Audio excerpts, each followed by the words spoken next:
So we're back, guys, probably for the final transfer centre video on my channel until obviously January transfer window does come around. But it seems that a lot of the deals have been done. I record this at 12. Premier League deals can be announced up until 1 AM, but it's not looking like any major ones are going to be happening. So we're going to have a recap of all the big ones which have happened since the last video. If you guys missed the video from later on last night, go and check that out, as you can see some of the ones which probably aren't going to be in this video. So if you guys do want MSP, PSN codes or cheap game codes, go and check out g2a.com. Their link is down below. If you're trying to hit over 4,000 likes, that'd be absolutely awesome. And guys, subscribe to me if you're not subscribed already. So the first one is Baluli going from Monaco to Standard Liège as well. You guys may not have seen this one. I may have seen this one, but this is, I think, it's a skiller actually, and he has now moved to Standard Liège, and I think it's on loan. But I hope it. Well, I don't know if it's not a standard deal or a loan deal. I couldn't tell because I'm not very good at Google Translate, you know.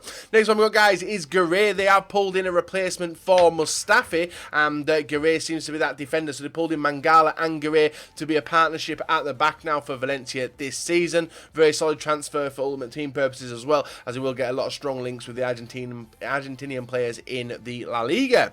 We also have Andre Wisdom as well. You guys, Liverpool fans may know who he is. He has gone on loan to Red Bull. What are the names? Red Bull what?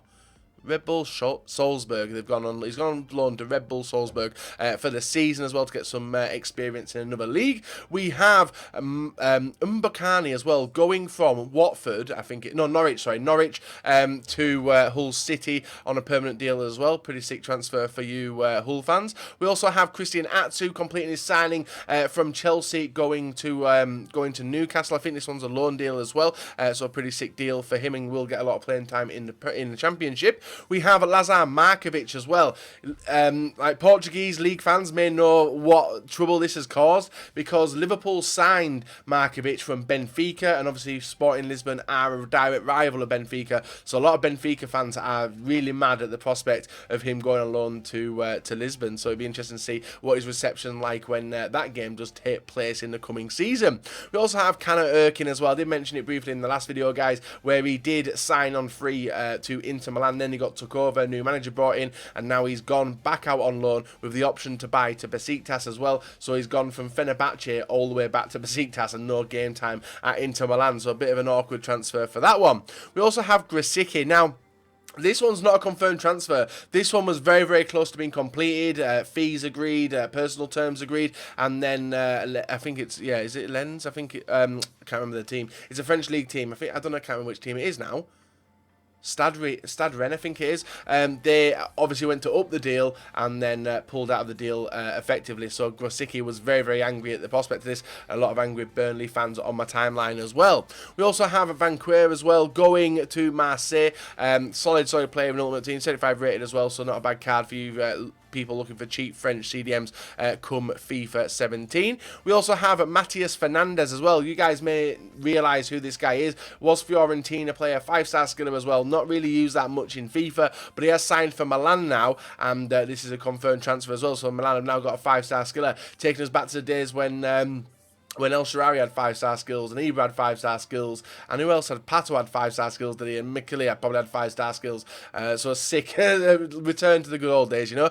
So Fernandez has signed for Milan. We have Axel Witsel. Was agreed terms, agreed a fee of I think £17 million for him to sign to Juventus, but because Zenit couldn't find a full-time replacement, this deal has broken through. But if he does sign next summer, guys, it is going to be a free contract. So more likely in the January transfer window, this one's going to get sorted, and more than likely he's going to go on a free transfer to Juventus next summer anyway. So not a bad deal for both. We also have Aidan McGeady as well, signing for Preston. A 5-star skiller for Preston now, and I don't know, he's dropped down the rank, Everton, especially with all the new signings they have brought in this summer. We also have Enner Valencia. Now, this guy was seen to be on his way out of West Ham when he was substituted at the weekend. A lot of people thought he was going to go to other different clubs, including West Brom and stuff like that, but he has now signed for Everton, and a lot of West Ham fans are glad that he's gone, but a lot of Everton fans are likely looking at the prospect that he could score some important goals for them.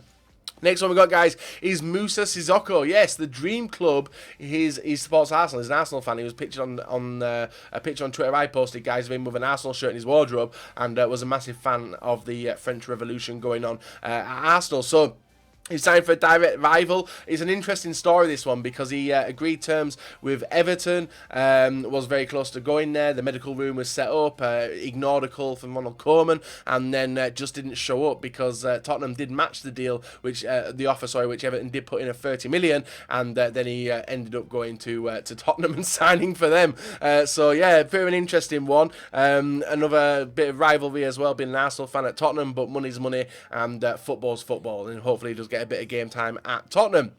Next one we've got, guys, is Balotelli. Frees up a lot of wage bill at Liverpool because I thought he was going to be going on loan to a few teams, but he's actually gone on a permanent transfer to Nice and will be starting there next season. Now, not only have Liverpool got rid of him, but even Jamie Carragher said on Twitter, Nice have overpaid for him, even though they've only taken him on a free transfer, which is very, very interesting. But it frees up a lot of wage bill at Liverpool as well because he's on stupid wages and getting no game time. Now, that takes me to another one. Now, there's been nothing mentioned as I'm recording this, guys, about Sissoko, who was told to go and find another club to get Premier League experience. He rejected offers from Stoke just to try and fight his way into the team, but it's looking more likely that he's going to rot the reserves. Because I think the loan deals, the way loans are done in the Premier League now, it's completely changed. So I don't think you can go out on loan. So it's looking like Sissoko's going to be rotting on the reserves for the foreseeable future. Next one we've got, guys, is Cavaleiro as well. Ivan Cavaleiro moving to Wolves. Obviously, you guys, if you do follow football and follow, obviously, Wolves, they did get taken over in the summer.